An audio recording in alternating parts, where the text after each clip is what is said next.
Dito kasi sir, kailangan ma-open natin. Sa inyo kasi dun sir, pagbili mo, ano na kagad eh, no? Sa US eh. Hindi na kailangan open eh. Hindi na.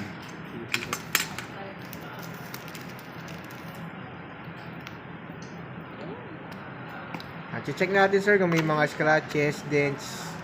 Tapos tatry ng charger, camera. Ayan, A3X128 red. Sige. Ganda ng kulay. Setup lang natin, sir. Ha? Setup Yan, lang po setup natin. lang din sir, tatry din natin yung charger. Inside the box, sir, meron na siyang pre-case. Ito po. Ano yan? Case sir, kasama na. Case. Free na yan sir. Then Charger. Ah, Protector meron na rin sir, yung ordinary lang. oo, yung... Pero pwede rin kayo magpalagay ng tempered glass. Hindi, okay na yan. Sila Bahala na lang, siya. sila na lang sir.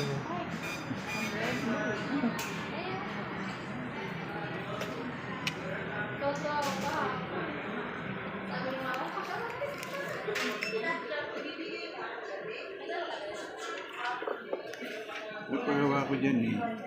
Sir, kayo na ano. Eh, Okay yan sir, matatagal na naggagawa yun.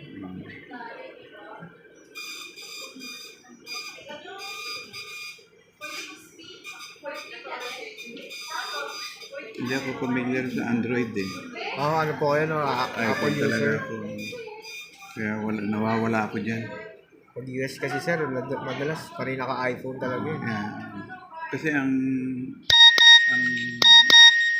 iOS niya napakadali. Opo eh no. Kasi sa atin masyadong ano eh. Itong Android. Android sabi talaga, nila sir. maganda rin ng Android kaya lang Opo. pag alam mo na. Oo. Pero pinakamadaling gamitin po yan si Android. Itong Oppo. Sanay kasi sa atin yung mga ano eh, libre lagi sa mga apps eh. Mm.